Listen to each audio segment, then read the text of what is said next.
Israel.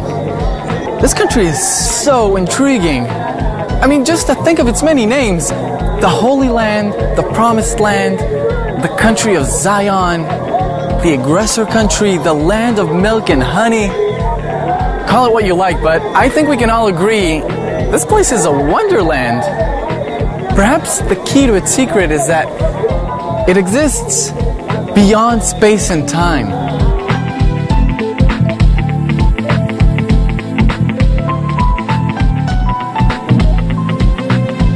Let's talk about space first. Come to think about it, this country is tiny. You know, it's so hard to grasp how it's even able to fit everything in this wee bit of land.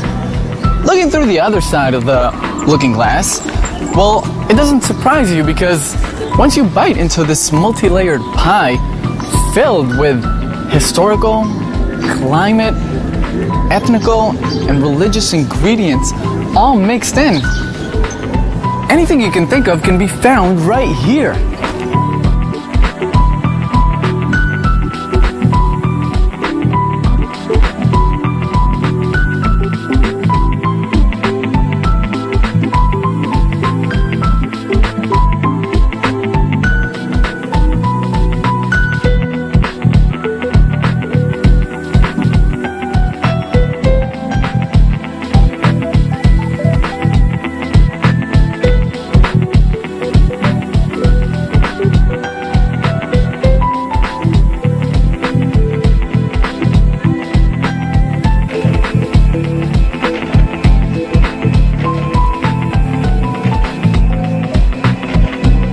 Right this very minute, while skiers carve the snow down Mount Hermon, in Eilat, sunbathing and swimming with the dolphins is season special.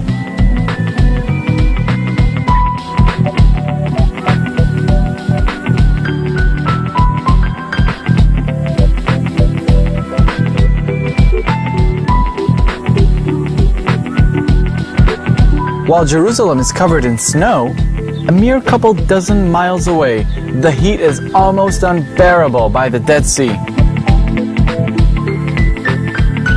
You name it, it's here. Except the borders, of course. Nobody recognizes them. The never-ending dispute with the Syrians over the Golan Heights doesn't help much in setting the borders in the north. Well, let's take a look at the south. Come on, this is a joke, not borders. Stretch your arm from here, and it's in Egypt. Alright, let's try east. Maybe better luck there. Nope, the shores of the Jordan River are like children in a divorce, with Jordan and Israel fighting over custody. The Mediterranean Sea bounds Israel in the west.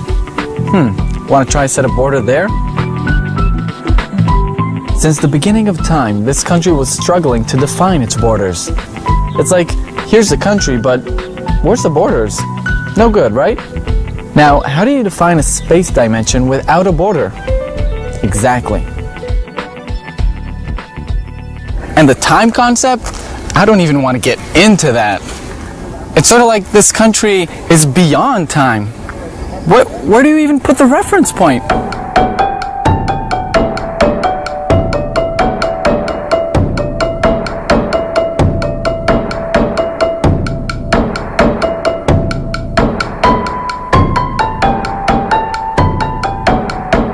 Here's a tooth they found not so long ago. Guess how old it is? Can you imagine it's believed to be 400,000 years old? What other evidence do you need to prove that humanity began its history on this land? Any book ever written on the subject says that the first human, Adam, appeared here. Being a Jew, he marks the first Jewish presence right here. This time, or the creation of the world according to the Jews, marks the beginning of the year 5771. Since then, they come and go and come and go and come back again with no end in sight. Anywhere you put your foot down around here, you're bound to find traces of some Jewish king or a prophet. More than 2,000 years ago, Jesus Christ lived and preached on this very soil, which makes it 2011 for all the Christians.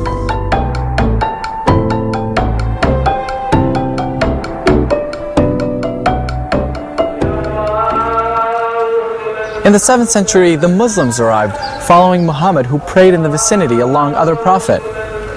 So the Muslim Arabs, who make a good quarter of Israelis, today live in 1432.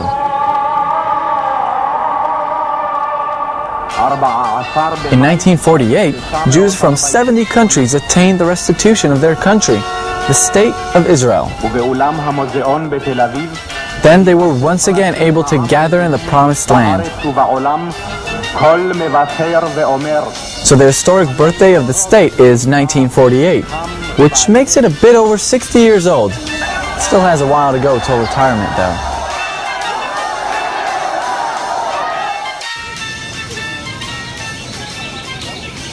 With this in mind, think about this. Every group of residents here have their own reference point in the timeline. Every group celebrates a different New Year's, and every New Year's is celebrated on a different date.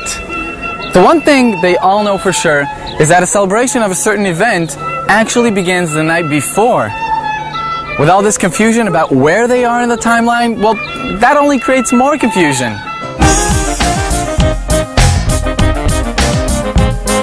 What we have here is pure Middle Ages. These are the Hasids, also known as Orthodox Jews. They seem to have been frozen in the 16th century and have never came out. They live by the Torah, the Bible, and strictly follow its canons.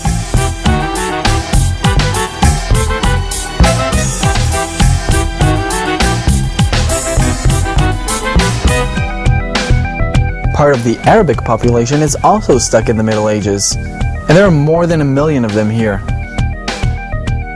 Not to mention, Arabic is the official second state language in Israel. Arabs themselves are a curious matter. The majority of them came here not so long ago.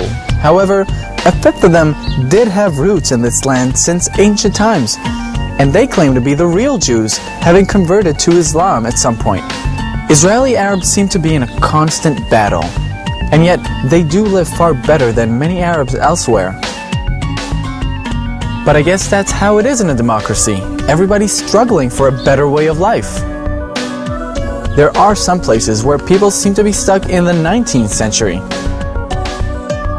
Take a look over here. Doesn't it look just like some country farmhouse somewhere in Poland?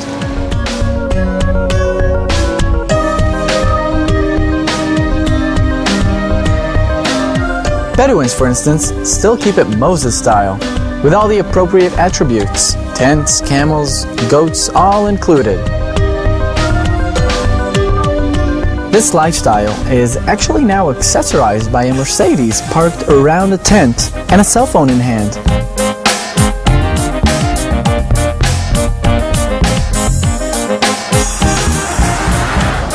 But that's just a side effect of living in the modern world. Take 2 steps away and you're in the future. The Weizmann Institute is here. The science in general is so far advanced here. Nanotechnology, newest top-notch computers. Nobody in the world has them, and yet here, they somehow keep popping up. Just think about it. They're already using them. By the way, per capita, this country has the largest amount in the world of scientists, various award winners, research papers, and registered patents.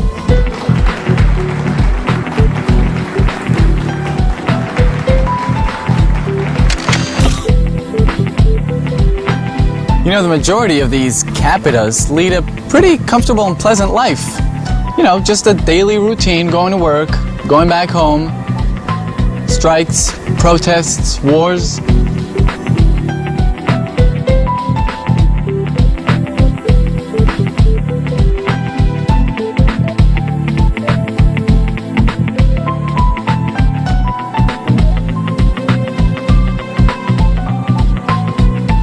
Jews of all colors can be found here, each one with their own language, culture, cuisines, lifestyle.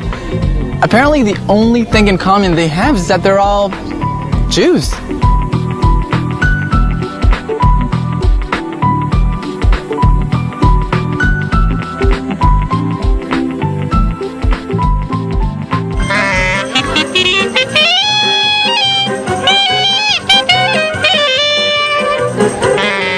European Jews, the so-called Ashkenazi, are the ones we're used to seeing a lot in Europe, and the ones we know as Jews.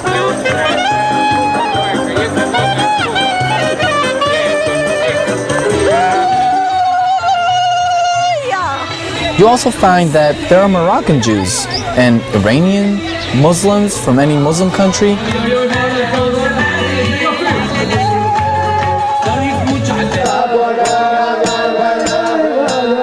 and even Afro-Israelis from Ethiopia.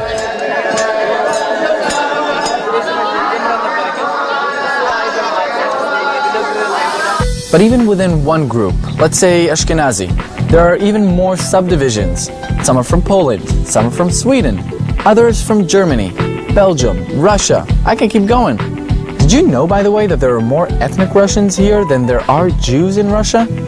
About 350,000 people, enough to populate a city. While in the whole of Russia, there are a mere 250,000 Jews.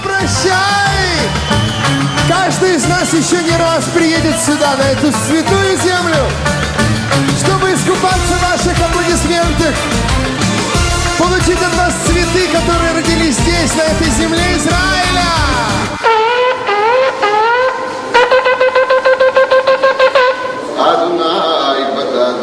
Spanish Jews, Sephardi, managed to preserve their old Spanish language called Ladino, which is not spoken in Spain anymore.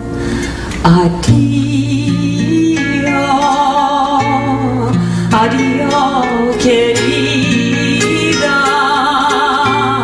no quiero la vida, me la marcaste tú. Adiós.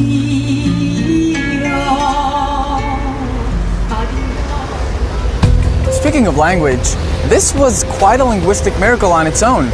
You know, just imagine that Italy decides out of the blue to resurrect Latin. For a long time, Hebrew was a dead language too. But Israel decided to resurrect it and make it an official language of the state. It even has its own slang now.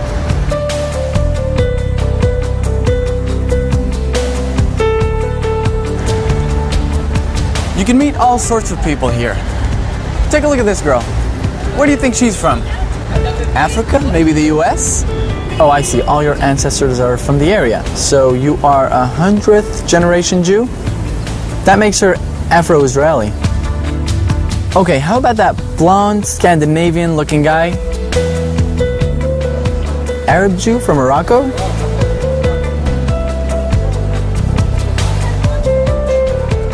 Go figure. Way to get confused. Don't forget about the Druze and the Sunni or Armenians in the old town of Jerusalem. A lot of migrant workers from Thailand. Did we leave anyone out? Oh yeah, how about the Chukchi? Don't worry, plenty of them here. Also, there are Chinese, Ethiopians.